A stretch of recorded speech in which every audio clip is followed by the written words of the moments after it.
Jerome Powell has done an interview, a 60 minutes interview, where he talked about the economy and everything. And he actually has a clip where he basically says the quiet part out loud. The part that anyone with any common sense knows and, can see happening and see being a problem. Normally, the politicians and government bodies and things, they don't like to talk about that because that's not the fun part to talk about. They talk about the insane spending that they rack up. But he actually talks about basically the quiet part out loud of the debt becoming a massive problem. Which, what are we at, $34 trillion in debt? So yeah, it's a big number, a massive thing going on, and nowhere near slowing down. There is no end in sight for the debt. The national debt. We mostly try very hard not to comment on fiscal policy and instruct Congress on how to do their job when actually they have oversight over us. But is the national debt a danger to the economy, in your view? In the long run, the U.S. is on an unsustainable fiscal path. The U.S. federal government's on an unsustainable fiscal path, and that just means that the debt is growing faster than the economy. I have the sense this worries you very much. Over the long run, of course it does. We're borrowing from future generations. It's time for us to get back to putting a priority on fiscal sustainability, and sooner is better than later.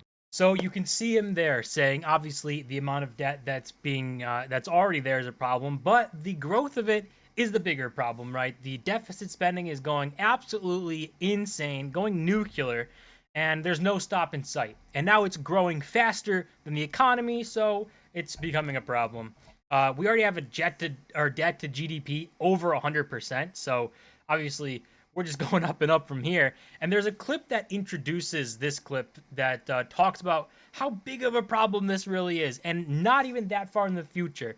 But the main problem here is the people making these decisions, Congress, the government, the Federal Reserve, all these people who are making decisions on this thing, none of them are going to be alive to actually deal with the decisions that they made, which I think is a big problem, right? They're making these decisions borrowing from future generations. He said that.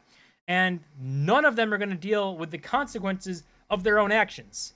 And for some reason, none of them even care that their kids are going to have to deal with it. They're the first generation. These boomers are the first generation to not care about what happens after them. They're the first one to not say, like, we need to make a better world for the next generation. They don't care. They racked it up. They spent everything. They sold out all industry in the U.S. so that they could live the most luxurious lives in the world, and did not care that the cost came that their kids would suffer. But this is the introductory clip to that, before the interview part there, that just kind of goes into how insane the debt already is and how much more insane it's going to get. Another economic hangover after the pandemic is a sharp increase in the national debt.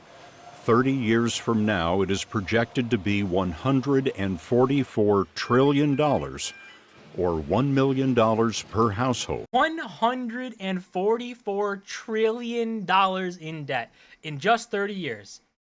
Going from 34 trillion to 144 trillion in debt. And I mean, that's their projections, right? And as we know, with projections from economists, they're never right. So we could probably guess that it's going to be far north of that number, much bigger, and there's still just no care in the world, no slowdown in sight. I mean, if we look at the debt clock here, this shows us 34 trillion, racking it up. The deficit here, 1.7 trillion, not caring at all. And the biggest problem here is that you cannot, as like the government, as a politician stuff, you can't cut down on spending because that cuts down on things that people get, and then they don't vote for that. So it's a weird kind of thing going on where if the government actually wanted to crack down on this and get more responsible, they would get punished for it because people wouldn't like that because you would have to give up your free stuff that you're getting, or some people would. So in order to be responsible, you have to make people upset, and no one's willing to make anyone upset. So no responsibility is in the future. But the bigger number here, they said 144 trillion. If we look at the bottom here, you can see unfunded liabilities at $212 trillion. So that's the money people or the government is going to need to get to fund their liabilities. And obviously, even 144 trillion doesn't touch that. 212 trillion where is that money going to come from, right? If they continue printing and going into debt and stuff, dollar gets weaker, everything gets more expensive. At just $34 trillion in debt and the printing that's gone on, I mean, people are already seeing, like, things are already getting unaffordable. People are complaining about it all the time. Inflation ran rampant. Groceries are insane. The cost of living has exploded. And that's only with a fraction of the amount that they would have to print and make to get to 212 trillion or even the 144 trillion. If that, like, the projection, just imagine how insane prices will be, how bad inflation will be, just how devastating the dollar will be. And hopefully, you know, people move into a better, harder asset.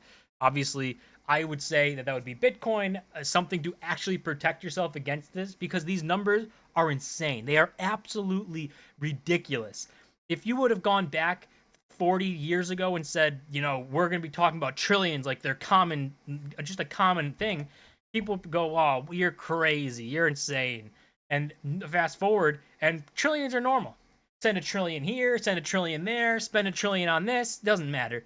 And pretty soon, we're going to get to the quadrillions that people right now can't fathom. We can't even fathom a trillion, really, but we're going to get to that quadrillion level, and it's going to be spending a quadrillion on this, a quadrillion on that, and the dollar is going to be so useless. But it is interesting, I guess, for Jerome Powell to actually be talking about this, because normally they don't want anything to do with this topic, because they don't want to address that the problems that are arising are from their decisions, and ultimately, they're not going to have to deal with their decisions. They're going to be able to not care, right? Which they've shown time and time again. Boomers, really, they do not care about anything. It's crazy. But I guess we'll see what the future holds. It's 144 trillion for the projection. 212 trillion is needed in liabilities. So it'll probably be even more than $212 trillion, which is just unfathomable that we'll be talking about $250 quadrillion and that'll be normal speak. And that'll be a normal thing to talk about. That's gonna do it for this video. As always, don't forget to smash that button and subscribe, and I'll see you guys in my next